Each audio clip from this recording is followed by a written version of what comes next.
Slavă lui Dumnezeu stă în ascunderea lucrurilor, iar slavă împăraților stă în cercetarea lucrurilor. Proverbele 25, versetul 2, Dumnezeu să te binecuvinteze.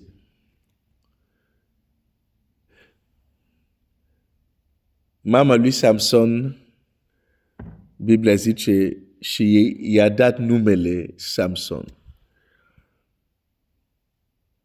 I s-a dat ocazia să da nume, oportunitatea, care de fapt este, îmi vine să zic, există anumite lucruri în viața noastră care sunt drepturi divine. Lucrurile care le avem de drept de la Dumnezeu.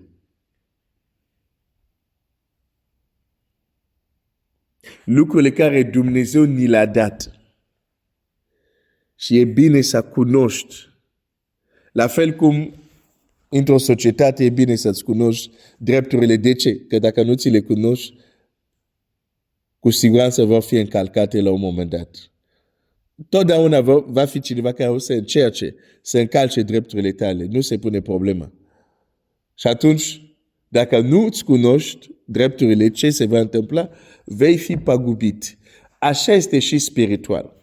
Dacă nu îți cunoști drepturile, vei fi pagubit, mai ales într-o lume în care trăim, care zace sub cel rău, care este împotriva, este răzvrătit împotriva lui Dumnezeu. Într-o astfel de lume, ar fi bine să-ți cunoști drepturile. Un creștin care este frică de duhuri, de demoni, nu-și cunoaște drepturile. Nu numai că nu-și cunoaște drepturile, dar probabil nu realizează cine este el cu adevărat. Nu prin slogan. Că prin slogan e ușor să strigăm, suntem fii de împărat, suntem mai mulți decât biritori. Se mișcă un lucru în casă sau auzi niște pași, te speri. E clar că nu știi cine ești. Și este clar că nu prea avut interacțiune cu această lume. Cu câtă interacțiune, cu cât îți dai seama, stai un pic. De fapt, eu inspir frică la anumite. Ok, asta este alt subiect. Dar este important să-ți cunoști drepturile. Este important să-ți cunoști drepturile. Mi-amintesc, am mai dat această mărturie, cum făceam coșmar. Înainte să fiu copil al lui Dumnezeu, făceam coșmar. După ce m-am întors la Dumnezeu, s-a cam diminuat, să zic, frecvența coșmarurilor, dar se mai întâmpla să. Și avea un lucru în comun. Mereu mă urmărea ceva. Niște ființe, niște câini, niște, ce vrei tu, tot fel, monștri, da? Gorilă.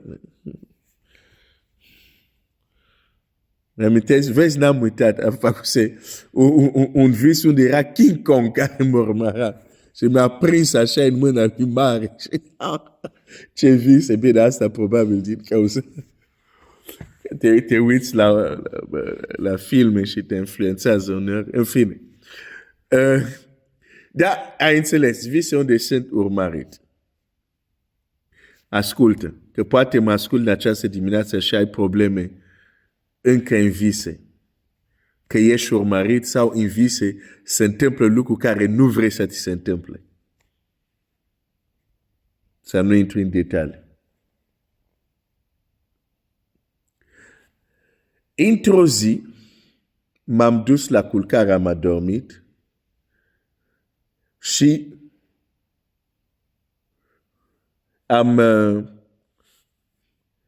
s-a reprodus acest lucru, mă urmăreau niște ființe. Și când mă urmăream, când am vrut să dau să fug, în vis. Când am vrut să dau să fug, în vis. Am zis, stai un pic, dar de ce să fug? Și în vis m-am mâniat, am zis, totdeauna m-ați alergat, dar astăzi o să vă bat de nu vă vedeți. Nu este o expresie prea creștină, dar asta a fost atitudinea mea, ca să mă înțelegi, în vis. M-am întors spre ei și am alergat către ei. Cei care sunt de la Speranța sau nu numai, uneori îi spun anumite lucruri de genul, o să vă repet asta până intre în maduvă oaselor. La ce mă refer când zic asta? Mă refer, chiar dacă ești inconștient, chiar dacă ești în vis, va fi reflexul tău natural. Unii cântă sunt mai mult decât băutori doar duminică. Când e grup de laudă, e chitară, e pian, așa da. Dar în vis sunt urmăriți. În vis nu mai sunt mai mult decât băutori. Doar când se întrează. Dar ce se întâmplă în vis când dormim reflectă foarte mult ce este cu adevărat în adâncul nostru. M-am întors către ei și am început să alerg către ei cu o mânie sfântă. Dar vreau să-i fac praf. Și ce citești dacă vrei să înțelegi, unii zic, nu, asta nu e creștin. Ok, îți dau versete biblice. Citești în psalm, unde David zice să mănânce nisip, să-i se spulbere dinți. Exact, eram în această stare psalmică, ca să zic așa.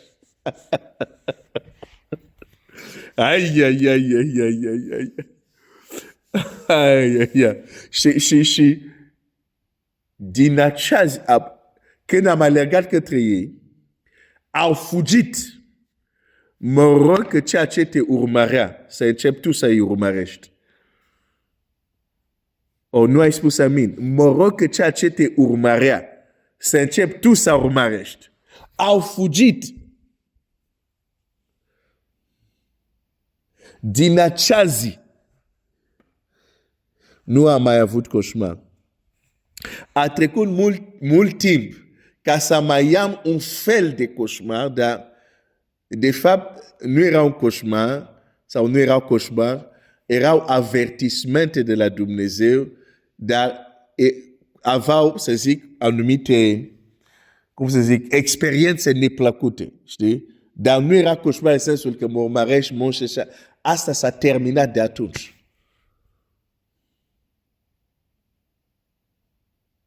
Înțelegi ce vreau să zic? Ce s-a întâmplat în acea noapte, în acel vis? Am recuperat un drept divin. Dumnezeu nu m-a mântuit ca să fiu urmărit de monștri în vis. Unii o să zică pe frate, asta e viața. Ok, pentru tine. Eu vreau să, orice drept care îl descoper, vreau să beneficiez de el. Dacă tu nu vrei, ok, e alegerea ta, știi? Fiecare alege ce vrea pentru el.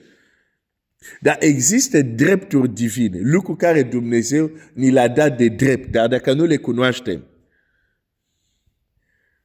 vor fi mereu niște vulturi. Voturi, nu, vulturi înseamnă altceva în limba română. Vor fi mereu niște corbi, niște forțe interesate să-ți calce drepturile tale divine.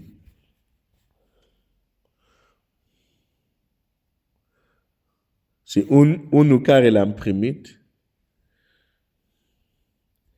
este să dăm nume.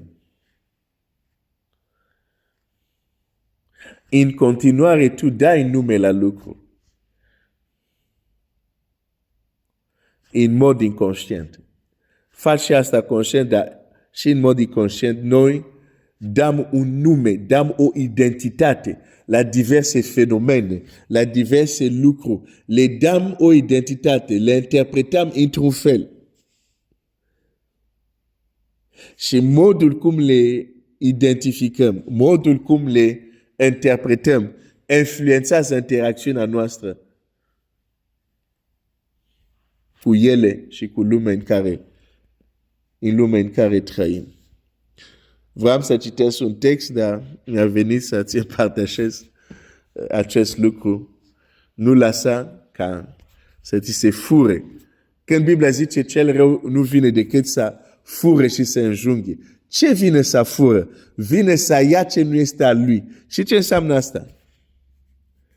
S-ar putea, acum vorbesc diplomatic, că unii dacă le spui direct se supără. S-ar putea. Am zis s-ar putea. Că chiar acum să există secetă, să există suferință în anumite aspect din viața ta, pentru că cel rău a reușit să fure ceva care este al tău, dar nu mai este cu tine, pentru că l-a furat. Asta face oțul. Ia ce nu este a lui. Deci tu te poți trezi că nu mai ai ceva, nu pentru că nu ți-a fost dat, nu pentru că nu aveai drept la acel lucru, dar pentru că a venit un hoț și ți l-a luat. Și câte lucruri întuneric n-au furat. De exemplu, dacă nu ai nicio viață de rugăciune, cel rău ți-a furat ceva. Dacă nu ai bucurie, cel rău ți-a furat ceva. Dacă nu ai pace, cel rău ți-a furat ceva. Biblia zice, împărăția lui Dumnezeu este pace, bucurie, Duhul Sfânt. Dacă nu le avem, înseamnă ceva s-a întâmplat. Chiar Pavel zice, bucurați-vă totdeauna. Trecea prin tot fel de probleme, și închisoare, persecuție. Dar zice, bucurați-vă totdeauna. Adică astea sunt lucruri care, ca și copii al lui Dumnezeu, Dumnezeu ni le dă. E dreptul nostru să avem acces la el. Dar nu înseamnă că avem totdeauna acces la el. Pentru că există un hoț. Mă opresc aici. Continui mâine. Vreau să citesc din Isaia, dar o să citesc mâine. Dumnezeu să te binecuvinteze. Probabil, cineva a avut nevoie să audă asta. Que Dieu te bénisse.